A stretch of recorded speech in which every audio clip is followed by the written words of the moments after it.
Hi everyone, William Weyser is back. In part 2, I explained a lot of Floridians to be in thing number 5, and there was one point where I couldn't remember Rick's aunt's name.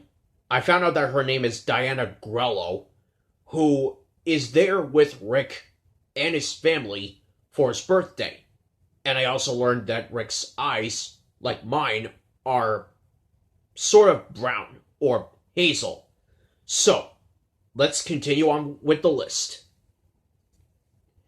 Number 6.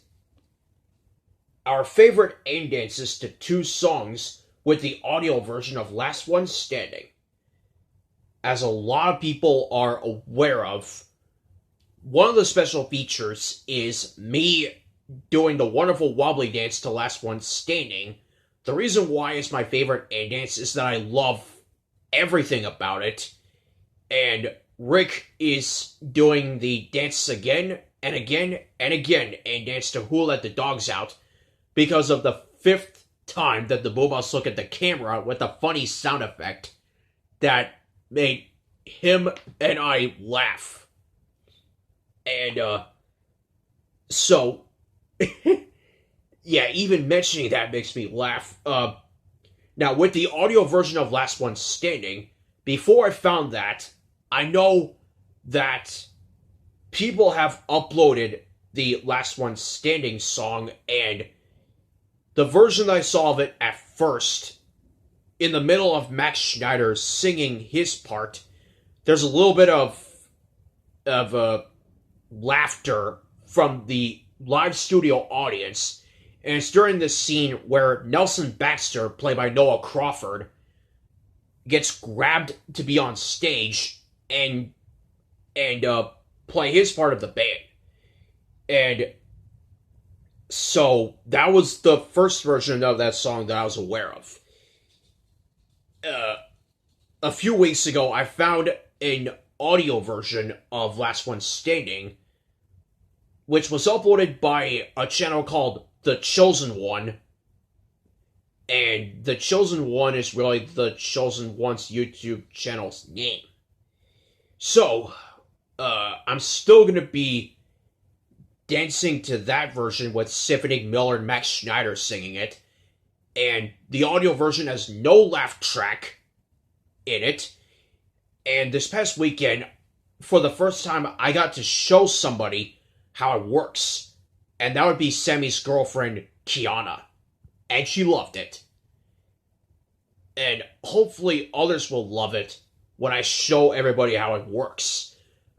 And the same thing with Rick, with his turn. And there are going to be a lot more songs that the Boobas will dance to besides just those 2.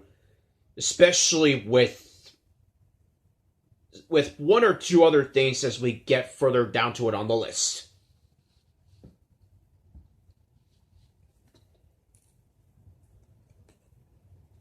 Number 7. Seeing Rick for the first time.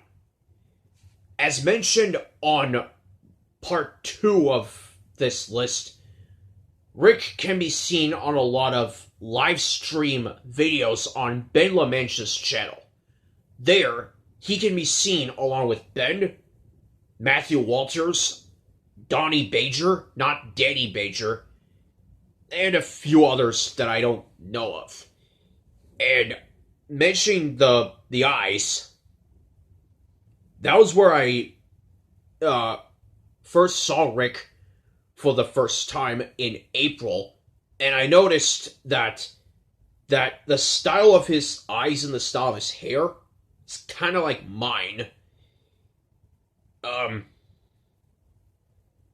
But still, he looks nice enough. And I can't wait to see him in person when this stupid thing ends and we make our movie. And we're gonna have fun doing all these fun things. Now, before all that, I do remember seeing one video where Rick revealed himself and he had plans to do on his channel but said plans never materialized. And I only saw that video one time on that one day.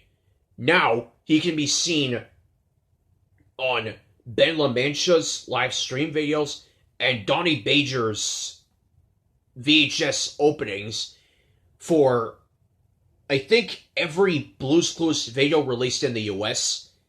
And I was informed that he did one Thomas and Friends VHS opening, and that's Cranky Bugs, which features a song that I already did in this big Booba Dancing video list, and I was convinced that it was a song that I haven't done yet, but it turns out I have.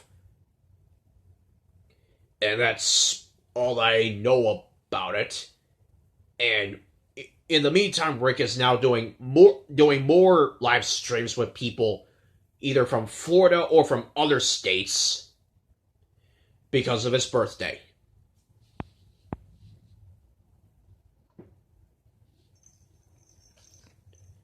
Number 8. Watching movies earlier this year. In the middle of our talk, and it's not just our movie that we're doing here.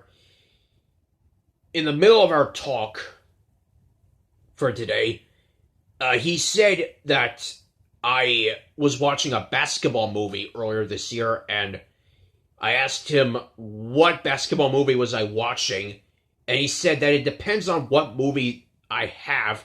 And I said that I have a basketball movie called Thunderstruck, and Sammy and I have opinions on what we're more interested in.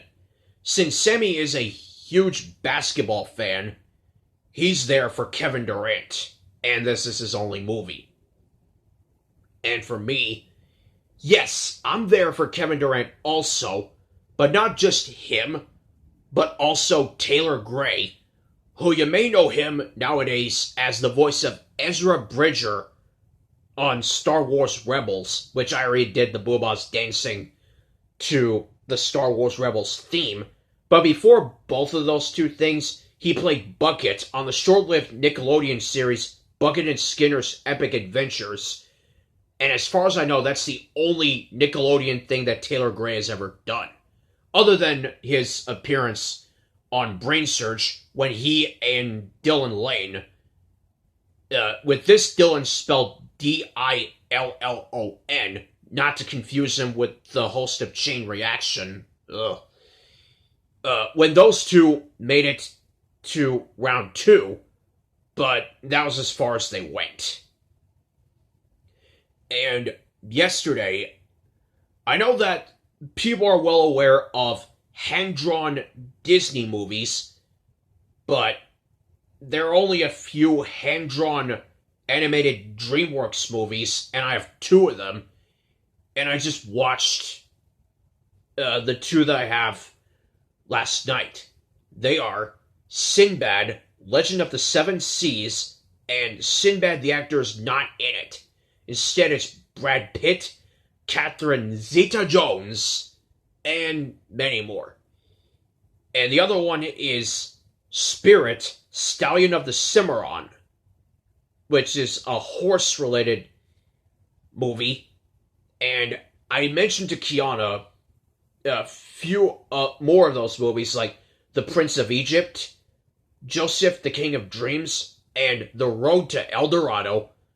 And I told her that, speaking of The Road to El Dorado, one of the characters in the movie named Tulio, to me it looks more like a Disney character, because I saw a non-Disney any kind of guy, the Big Time Rush song, Tulio was in it, and when I saw him, because of the way he was drawn, to me, he looked a lot like a Disney character, and it was easy for me to assume that that was it. But no, he's a DreamWorks character because of The Road to El Dorado. And before I saw that video, I've never even heard of that movie. And it was something new that I learned on that. And there are a lot of other movies that I have seen earlier this year. Uh, Except for the one that we're making soon. And that's all I can think of for right now. Join me after the break for the conclusion of my birthday announcement for Rick Rampazonetti with things 9 and 10. See you after this.